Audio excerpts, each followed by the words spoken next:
जय हिंद। मैं धीर सिंह आप लोगों का स्वागत करता हूं आपके अपने educational YouTube channel SDS GS research centre में। हम लोग इतिहास में आधुनिक भारत को देख रहे हैं। इससे पहले मेरा 5 वीडियो आ चुका है और ये मेरा 6वां वीडियो है। इससे पहले वीडियो में हम लोगों ने क्या देखा था कि किस प्रकार से सैयद बंधुओं को अंत करते हैं कौन, तो मोहम्मद शाह। किसकी सहायता से? तो वो अपने शाही सामंतों की सहायता से। और उन शाही सामंतों में जो सबसे महत्वपूर्ण थे वो निजामुल मुल्क थे। इसलिए निजामुल मुल्क को वो अपना वजीर बनाते हैं। अब देखिए, कहा जाता है कि ये जो मोहम्मद शाह थे इनको 30 साल के लिए गद्दी मिलती है। अगर ये चाहता तो मुग़ल साम्राज्य का जो बिखराव था इसको वो रोक सकते थे इस 30 साल के दरमियान में, लेकिन वो ऐसा कर पाने में असफल हो पाते हैं, मतलब वो असफल हो जाते हैं। अब आखिर इसके पीछे का रीज़न क्या है? क्योंकि मोहम्मद शाह बेहद ही ओछा और अय्याश किस्म के व्यक्ति थे।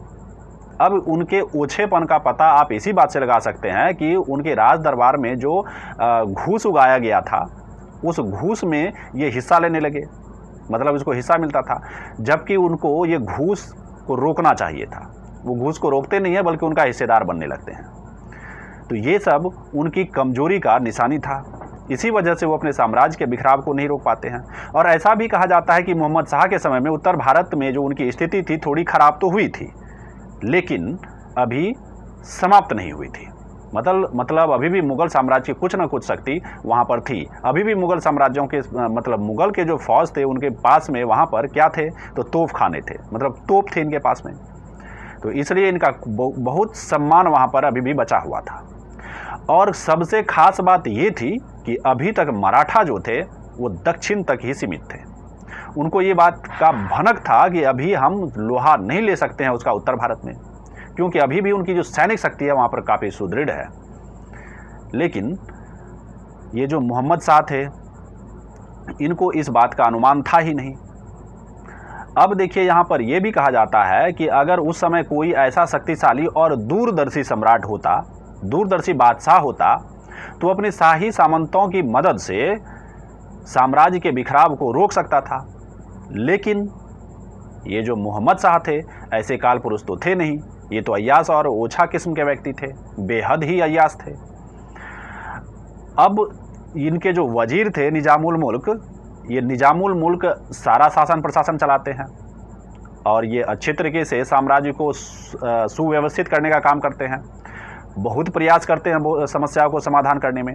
लेकिन ये जो निजामुल मुल्क थे ये इतने ओछे व्यक्ति थे कि इनको ये ज़रूरी हो जाता था कि निजामुल मुल्क के हर काम में ये अड़ंगा डाले, यानी कि हर काम में उनके ये हस्तक्षेप डालते थे, जबकि निजामुल मुल्क को ये पसंद नहीं था। और इतना ही नहीं, निजामुल मुल्क के ऊपर हमेशा इसको शक रहता था कि कहीं ये अपने लिए तो काम नहीं कर रहा है, कहीं ये गद्दी हथियाने का तो काम नहीं कर रहा है। अब ये जिसके साथ में संबंध सुधारने का प्रयास करते थे, तो ये जो बादशाह थे इनको ऐसा लगता था कि वो उनको अपने पक्ष में मिला रहा है और हमको गद्दी पर से उतार सकता है, हो सकता है हमको मरवा भी दे।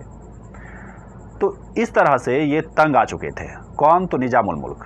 तो निजामुल मुल्क 1722 ईस्वी में वजीर के पद पर आसीन होते हैं और 1724 ईस्वी में वजीर के पद से त्याग दे देते हैं। आखिर इसके पीछे का रीज़न क्या था?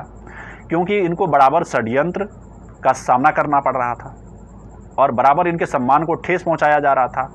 कोई दरबारी पहुंचाए तो पहुंचाए, खुद बादशाह इनके सम्मान को ठेस पहुंचा रहे थे। इसलिए इन्होंने जो वजीर का पद था उसका त्याग कर दिया और ये हैदराबाद की रियासत का जो नींव डालने के लिए चल पड़ते हैं। अब बहुत सारे इतिहासकार का ये मानना है कि इनके प्रस्थान का मतलब था साम्राज्य के निष्ठा और सद्गुण का चले जाना।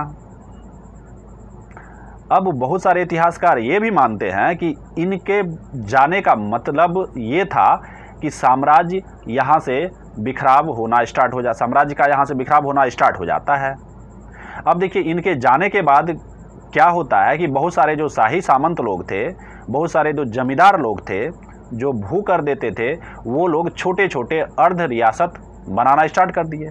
नवाबों का भी उदय हुआ और इतना ही नहीं, ये लोग बगावत भी करने लगे, क्योंकि इनको पता था कि अब तो निजामुल मुल्क जा चुका है और मोहम्मद शाह की सच्चाई तो हर किसी को मालूम था। अब देखिए, इस चीज़ का फ़ायदा कौन उठाते हैं? तो इस समय मराठा उस चीज़ का फ़ायदा उठाते हैं और उत्तर भारत पर कब्जा करना स्टार्ट कर देते हैं। उन्होंने गुजरात, मालवा और बुंदेलखंड को पूरी तरीके से ध्वस्त कर देते हैं। अब देखिए, इस समय एक ऐसे शख्सियत का भारत की भूमि पर आगमन होता है जो धंसती हुई मुगल साम्राज्य को एक ऐसे दलदल में धकेलता है जहां से फिर कभी मुगल साम्राज्य उठकर खड़ा नहीं हो पाया, बल्कि धंसता गया और अंततः वो दम तोड़ देता है। तो उस शख्स का क्या नाम था? तो उस शख्स का नाम था नादिर शाह। तो नादिर शाह के बारे में हम लोग अगले वीडियो में जानेंगे।